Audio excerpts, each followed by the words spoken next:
to be in pictures. You're wonderful to see.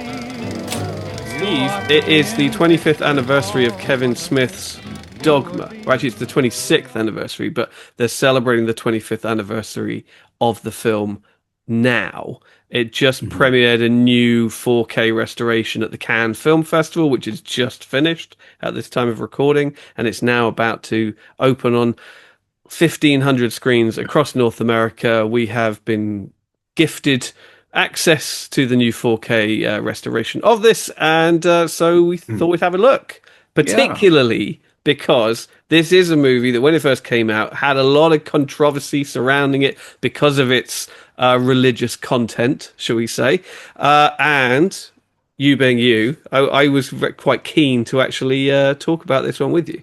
So Yes. Well, it definitely has a Catholic vibe going through it. I'm not a Catholic. I am a converted Anglican. But mhm. you know what? I just rewatched it in preparation for doing this talk, James. And what hit me was it was so controversial 25, 28 years when it came out. And just how the film going public and the culture has changed so much. Yeah, there'd be still some people that are upset, but it just would not have, risen to the level of controversy that I think we would have seen back in '99 when this first came out. I think now it'd be like there'd be a couple articles about it in the paper. Some priest would be upset, some small group would be upset, but by and large, people would yawn at the controversy level of it, and it would probably engage with, as a Christian myself, I actually engage with a lot of the themes of the movie in a very positive way. I think I did so even 25 years ago, but I was probably much more evangelical back then. I've chilled out a little bit over the years, and now rewatching it, there's a lot of profound moments in this movie. So there's a lot of stupid parts in this movie, Yes. but there's still a lot of profound parts. It's a very complicated movie because one moment it is being very deep and creative and thought-provoking and moving, and the next minute they're telling stupid shit jokes or so. You can't get the one without the other. It appears with Kevin Smith. No, well, that's absolutely the case.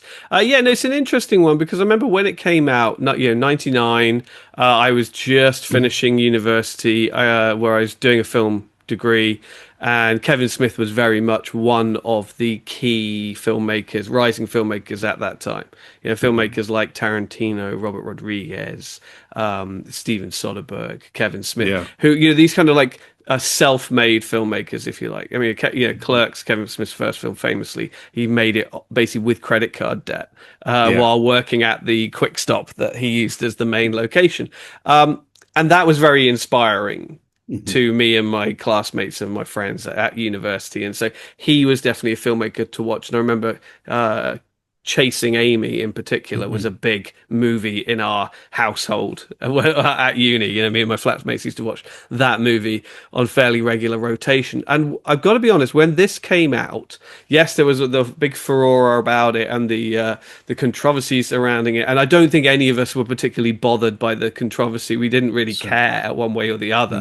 We were like, fairly savvy, cynical film students in our early 20s, and so that wasn't the thing.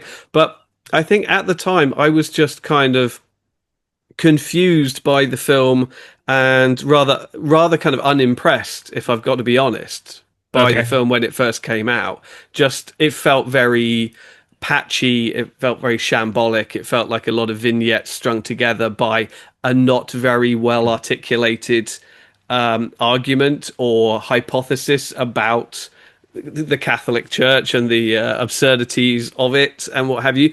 And I don't think I had seen it again until earlier today, actually, when I sat down and watched it again. And if I'm completely honest, I found many of the same problems to be the case. I don't think it's a very good movie. I have to be honest. But I want to get into the themes that it tackles and how well it talks about them and all the rest of it, particularly from the perspective of obviously faith. It's about faith. One of the key arguments that they put forward is it doesn't really, whether you agree with them or not, is they purport, it doesn't really matter at the end of the day what you believe in, so much as that you believe in something.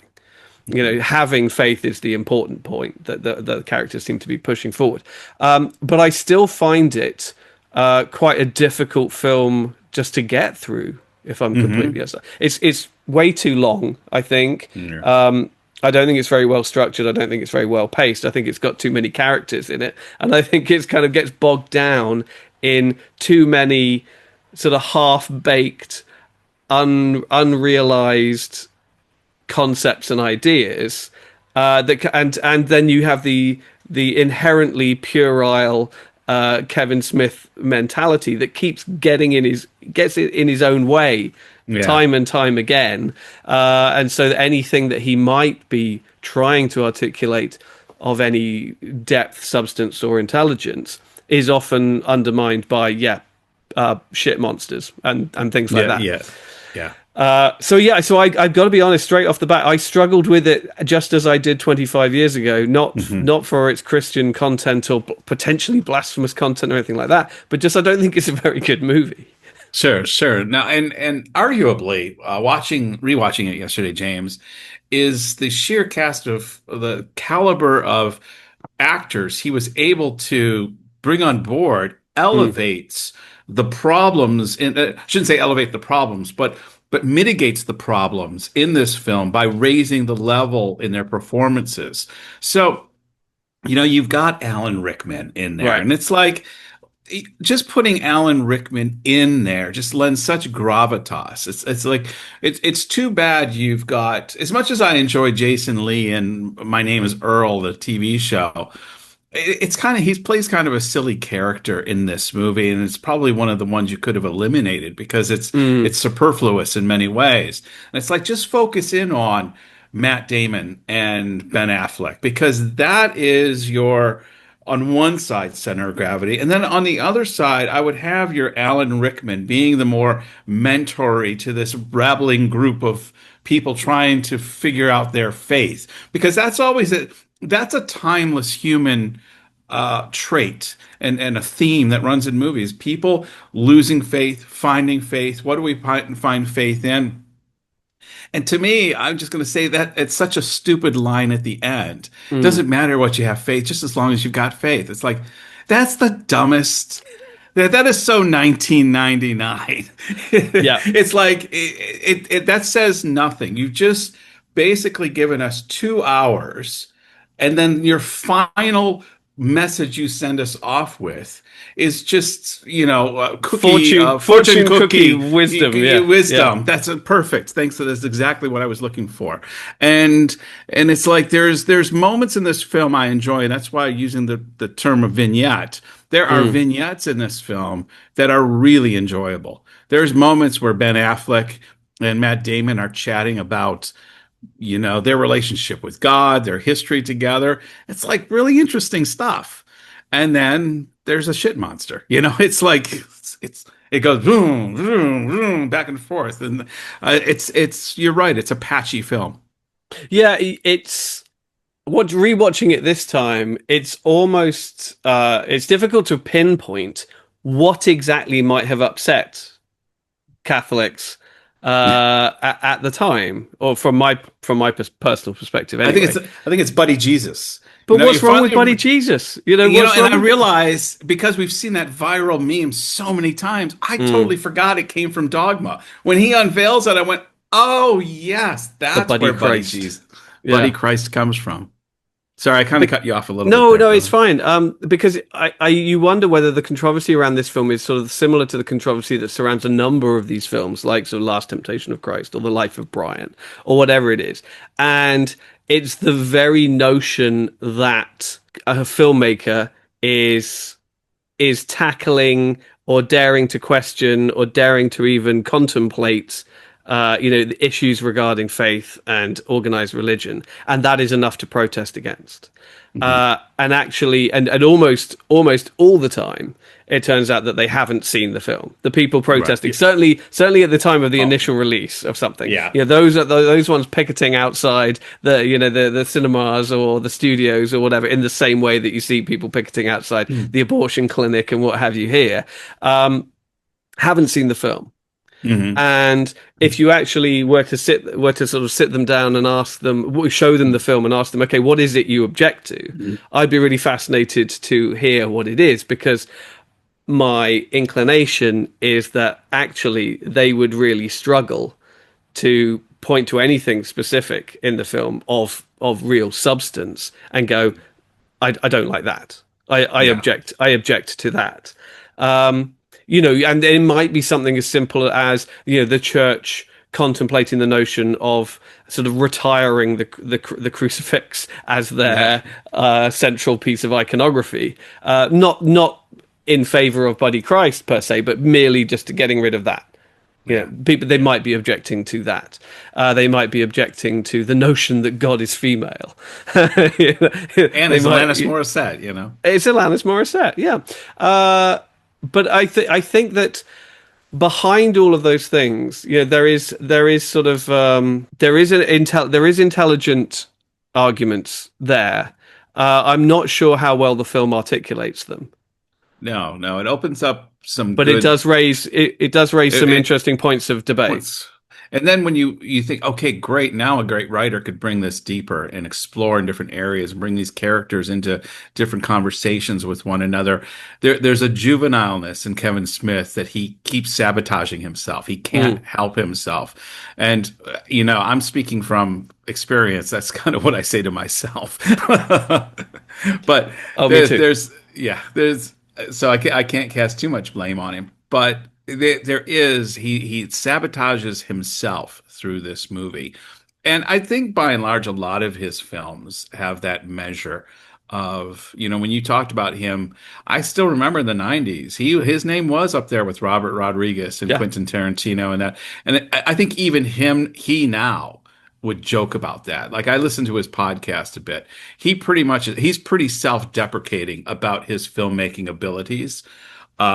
And I think he feels he's pretty fortunate to have gotten kind of as far as he did. But it's interesting. I just saw a little clip with him, and the funny thing is, I really like Kevin Smith as a pop culture, uh, not just a critic, but a promoter. Like, he is a pop culture promoter. He knows everything about Mm. sci-fi, fantasy, pop culture, comics. He is a nerd's nerd in these things. So I love watching YouTube clips where he's talking or he's giving a talk at a university, because he's a masterful storyteller. He's a really, really great oral storyteller in front of a group of people.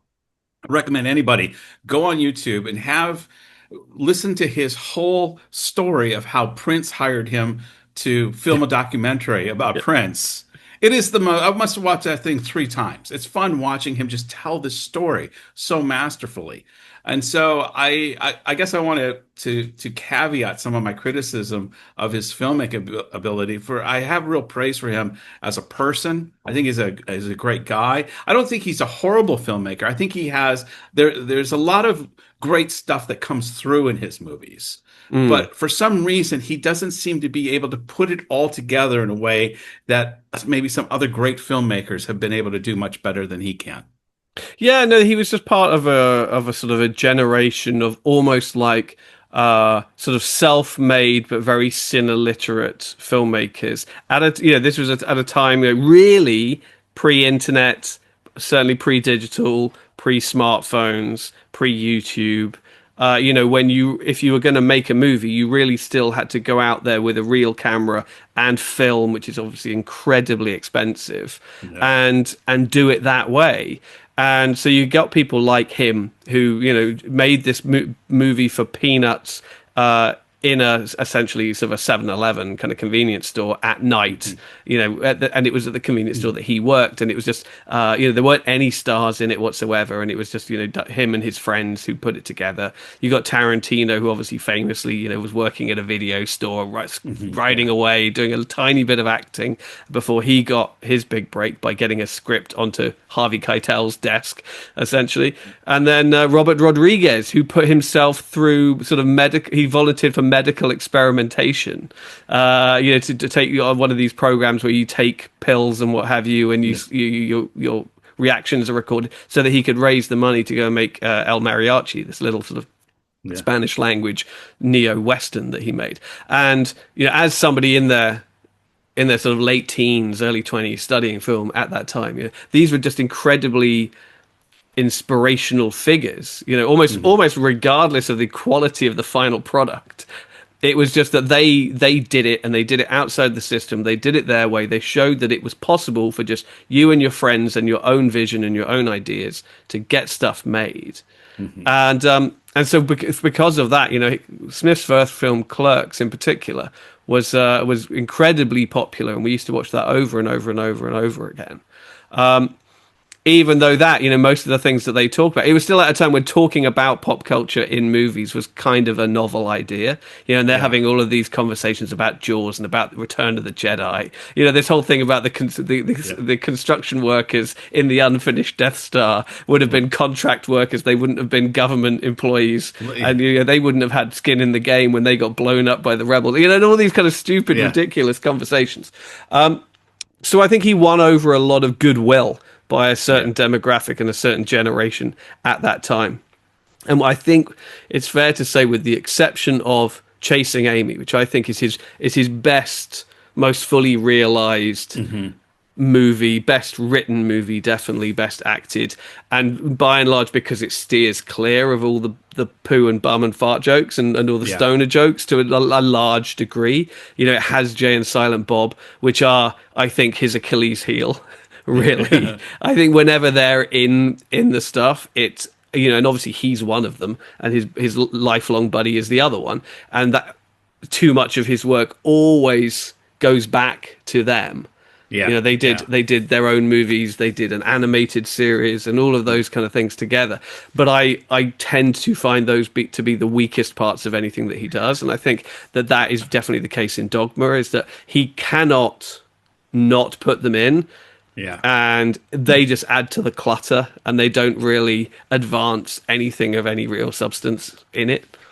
No, I appreciate the friendship the two of them have had. And so again, I almost feel like I want to give a public service announcement for any criticism I'm going to give, but I totally echo that, where to me, you can be juvenile and funny occasionally, like at the right moment with the right phrase at the right time. You can have a Sean Penn being Spicoli in Fast Times at Ridgemont High and create that juvenile character, but to just spew profanities nonstop, it's not funny. Like I'm not coming from a prude angle. It's just, I found some of his interactions with Linda Fiorentino just ridiculous. I mean, it's just, this is not funny. Nobody's watching this thinking this is a funny moment. There's funny moments in this film, but it's not when Muse is doing anything. I think it goes back to what we used to say about Jack Sparrow in the Pirates of the Caribbean movies.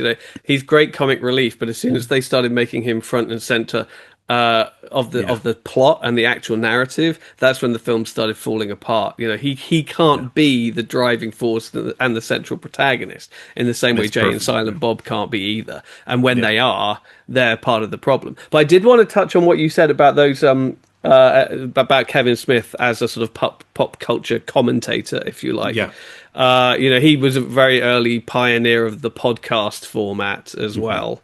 And those I think it's called An Evening with Kevin Smith, and I think there were two of them.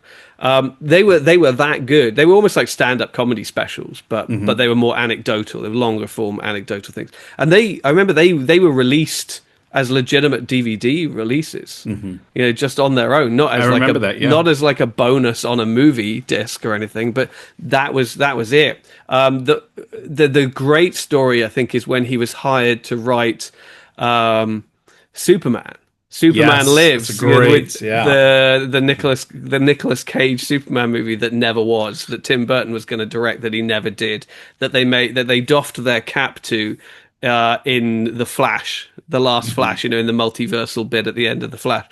His anecdote about that, and the producer John Peters, I want to say his name is, who he goes and talks to about what this movie is going to be, is just brilliant. And it's all on YouTube. You can go and find it. It's really something quite fascinating to behold. And he's always had this very well read, well versed, particularly in like the comic book realm, knowledge, opinion, and personality that has always gone a very, very long way and has taken him an incredibly long way. But watching Dogma again, you feel that in many ways this is where everything good and bad kind of came together. You know, he had piqued enough interest in Hollywood, and remember, he was making movies for Miramax, so this is Harvey Weinstein at the behind a lot of this stuff. He had had some critical hits and some indie hits, and so this was kind of like his first big sort of studio movie where there's a lot of money behind it. So as you mentioned, a lot of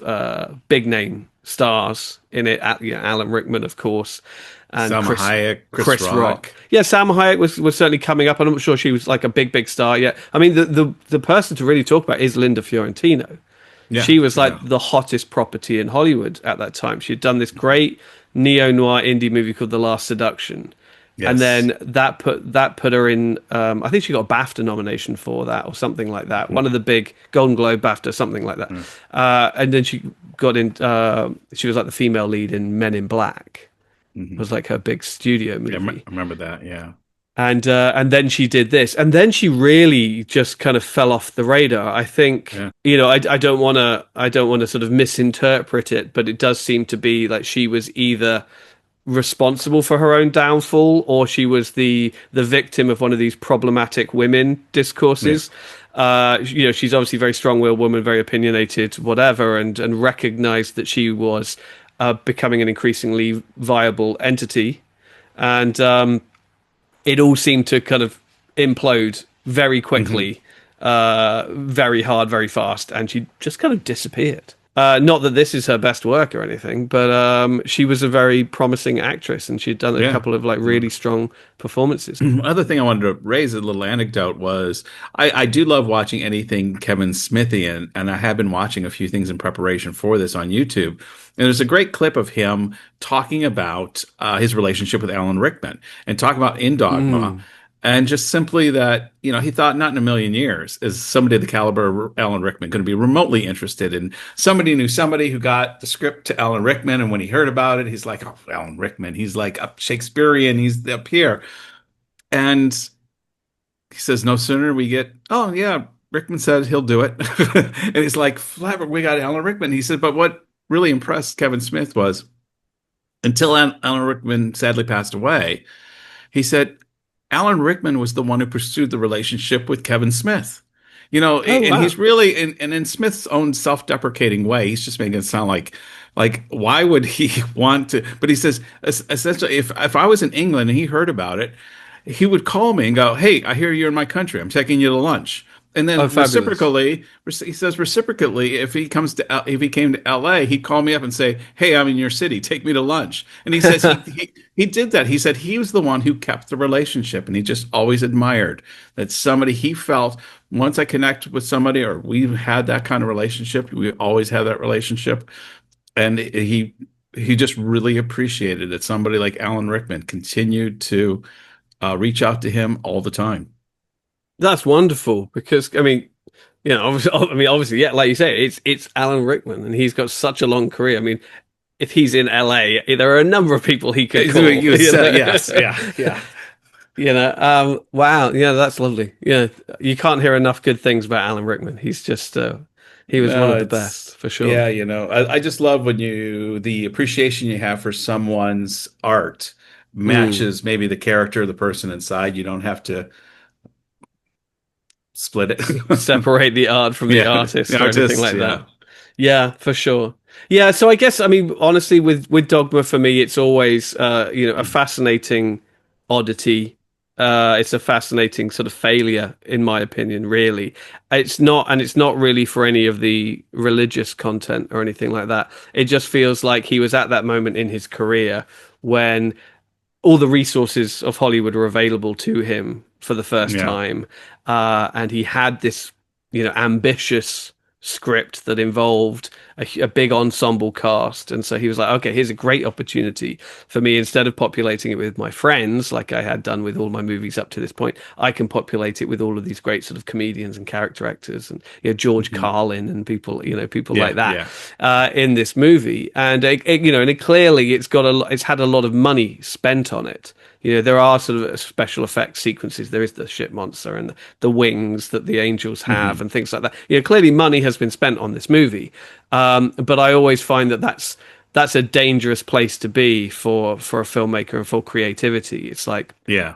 in fact, I was just listening to an interview with Ryan Reynolds earlier today. It's from a few weeks back when he was on the Conan O'Brien's podcast, and Ryan Reynolds was talking about when he did Green Lantern, of course, infamously, Mhm. which was a big failure for him. But he said it was a really real turning point in his career for a different reason, but because he had a front row seat watching Warner Brothers, the studio, just throw money at a problem. Yeah, he was on this sort of film that just was not working. It was just not going well. It wasn't clicking, and they ended up throwing like 200 odd million dollars at the problem, and it wasn't getting fixed. And he said, well, pretty much then, just a couple of years later, he was making the first Deadpool movie where they didn't have anything like that kind of budget. It was incredibly for that kind of movie, an incredibly small budgeted movie, and so they're always having to think creatively, think outside of the box. How can we fix this problem? It's good. And money is not the answer. Yeah. And it feels like Dogma was almost the Kevin Smith movie where money was not the problem. Hmm. And so therefore it never felt that he was quite challenged creatively enough in any given situation. He was just allowed to play every scene out until they got tired, or Yeah. or Yeah. every moment. Yeah. And so it felt like so that's why it's overlong. That's why it feels kind of bloated and unwieldy and unfocused to me. It got quite positive reviews, and it did quite well at the box office at the time, and that actually sort of surprises me a little bit. I think Yeah. maybe people kind of were impressed that he was able to even broach something Mhm. intelligent like this. Yeah, no, sorry to say it hasn't really improved in my opinion in the 25 years since, and I still feel it's a bit of a misfire from him. From the faith angle, like I said earlier, and I don't want to repeat myself, but I kind of want to pick up on something I think I started early and never quite finished was because the film introduces some interesting thought-provoking moments on the issues of faith, people's relationship with God, the nature of evil, why is there suffering in the world? There are things that are talked about and discussed, and the nature of God, she being at once maybe meting out judgment, but also merciful. These are people that have wrestled with faith over the years. How can God be this and this? How can he tolerate this and yet be all loving here? Like these are wonderful questions that movies have a great ability to address in a story format. And my disappointment with this film was every time they start to go into an area that I think, okay, I would really love some real meaningful dialogue between two really interesting characters Mm. on the nature of this issue. And then it starts out good and then it just gets ridiculous. Or it's like we can't be too serious. This is a comedy, but it never allows you to just kind of flesh out these moments. It just always descends into the least common denominator exit before we move on to something else. And for me, that's why I love to show a Terrence Malick film in a group of a faith-based group to really unpack some of the themes, like the hidden life I'm discussing right now with a friend of mine, right? And we're going to be watching it as a group. And I would love if Dogma could be part of that. But there's no way I'm going to introduce Dogma, not because I feel it's blasphemous, but because it never quite takes the themes that it attempts to seriously introduce Mm. seriously. I agree. I wanted to ask you this question then, because I'm still struggling. Is what do you see in the movie that might have given people reason to complain or to be appalled or to call for the film to be banned? Do you think it's solely just uh, as we mentioned early on, it's like these are people who hadn't seen the film and just the very Yeah. notion of something about this How dare they even contemplate it? And just on principle, they just were looking just to ban it just because that's what they do. They're just always looking for a new cause. Or do you think there are elements in it that are a little delicate or controversial? Well, I think for the time, that's why I was saying I could see where it was much more controversial at the time, where you had the Linda Fiorentino character is actually an abortion doctor. And Hmm. she's the one who's descended from Christ and is chosen by God. Basically, God has chosen the abortion doctor to save all of humanity. There are themes where you could just see people who are triggered in a certain direction are going to get triggered. I honestly don't think there's going to be like with the re-release. There may be an occasional article, but there's not going to be the hoopla that there was 30 years ago. I mean, like same with like Last Temptation of Christ. If you did a re-release and it went around, somebody would say something, but it just wouldn't get it wouldn't get Traction. the traction. Thank you.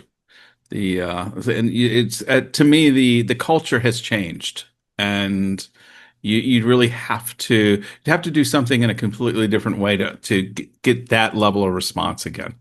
Yeah, no, I think you're right. I think you're right. I think it probably was something like that. That yes, if they had even watched it, which I still think is they probably hadn't. It is probably Mhm. Fiorentina's character that she is supposed to be descended from the siblings of Christ. The fact that there were Yeah. siblings of Christ, and that yeah, she works in an abortion clinic. But Hey, I still remember 25 years ago being in my mother-in-law's church visiting down in southern Louisiana, and the first Harry Potter movie was released. Tammy and I were waiting to go sneak off to see it that night, and the preacher is just blasting it from the pulpit. It's witchcraft, it's satanic. Don't let your families go see it, don't you? Now, those same Christians love Harry Potter. And I think this is part of the change. I don't want to get too off topic from Dogma, but just maybe trying to tie it into Dogma. I think a new generation, Generation Z, and a lot of Generation X and millennials, they're more many of them are more self-deprecating. They understand that there are elements within our faith that need to be criticized, and so they're not so. I think they're more open to objective criticism or even satire, and are willing to laugh along with it. I mean, wonderful story, the Book of Mormon. I mean, the anybody's ever saw the Book of Mormon in the West End or any traveling show knows it just blasts the Mormon Church in a certain way. mm, But then if you really watch it, it actually has a very redemptive honoring of the Mormon Church in many ways. If you can see past the satire and the humor, there's actually a strong positive message. And so the Mormon Church, rather than protesting it, they took out ads promoting the Mormon Church in the Book of Mormon. They went smart. Like let's not protest it. Let's maybe lean into it and see right. what fruit it can produce. Well, I mean, the same can be said for the Last Temptation of Christ as well. It Yeah, it yeah. posits the notion that Christ contemplated not assuming his role, and when being offered the opportunity to live as a normal human rather than die on the cross, he considered it for a moment. Hmm. That's all that the film does. It And does, he, yeah. and then he then decides, no, no, no, I have a job to do. I have a responsibility, and he assumes that responsibility. Yeah. I mean, the title is right there. It's just the last temptation. It is just the temptation to be Mhm. normal and to just Yeah. give up the mantle of this burden of responsibility. He doesn't do it, but he But takes a moment to consider it, and that's all. And arguably, that makes his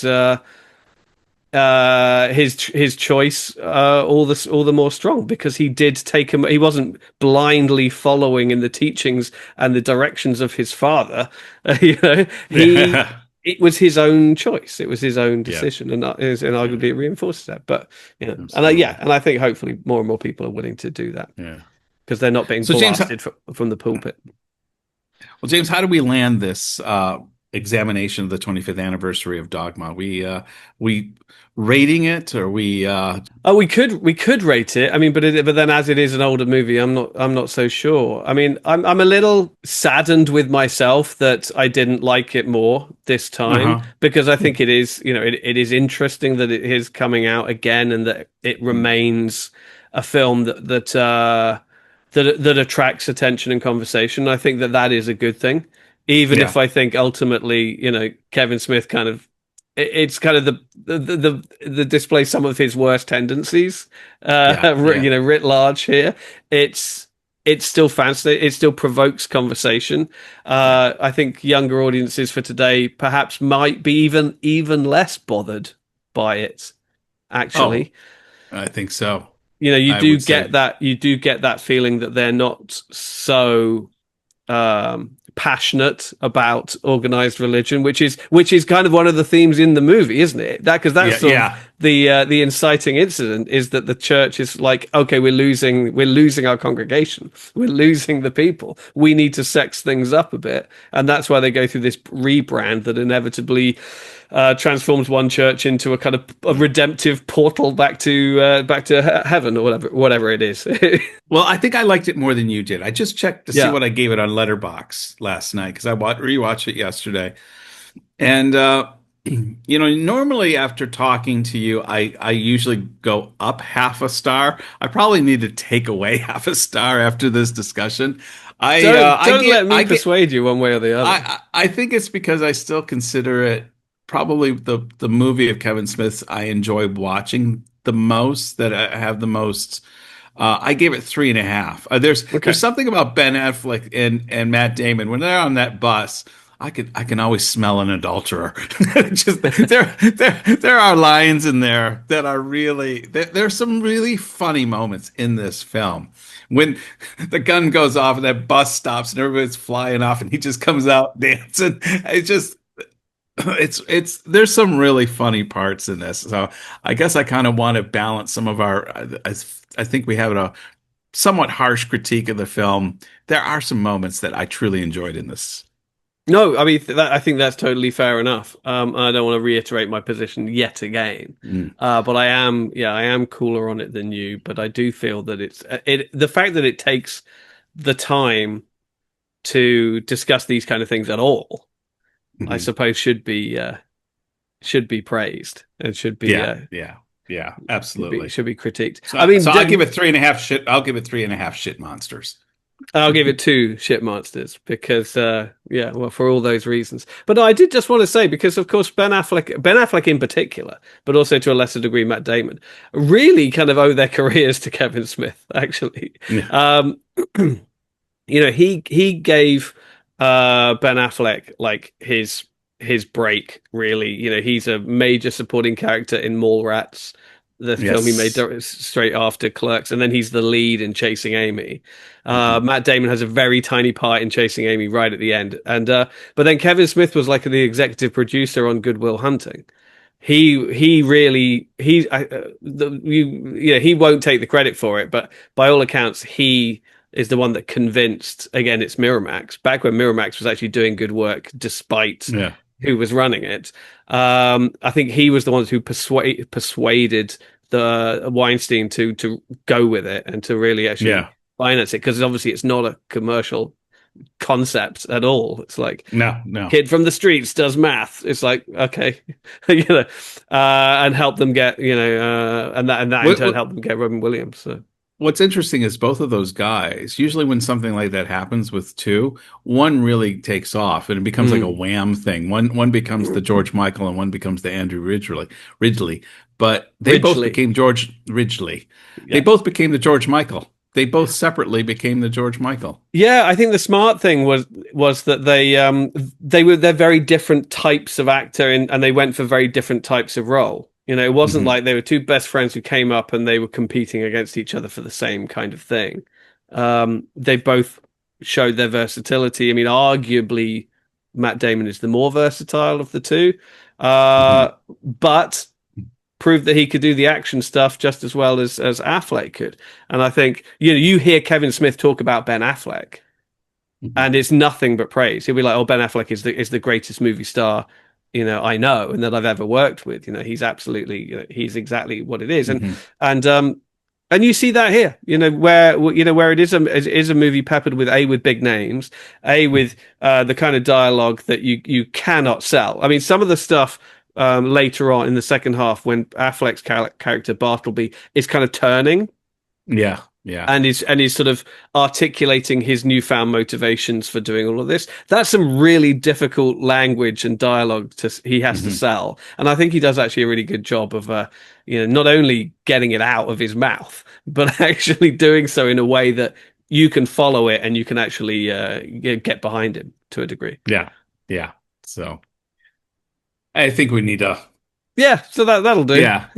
Well, that's what we think about Kevin Smith's Dogma. Obviously, it's the 25th anniversary. Kevin Smith is going on tour in America. They're re-releasing a 4K version. Is that right, James? They are, 4K restoration? no doubt that'll hit sort of disc pretty soon as well, I imagine. So let us know what you think of Dogma. Love to hear your thoughts. Do you agree with us by and large, or do you love it? Do you hate it? Let us know in the comment section. James?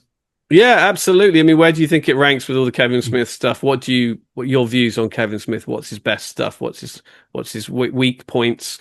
I would love to hear from you. And if you think some of his later work is worth talking about, let us know. I'd love to talk about Chasing Amy, but some of his later stuff, let us know. Tusk. We could talk about Tusk. We could. You ought to be in pictures. You're wonderful to see. You ought to be in pictures. Oh, what a hit you would be.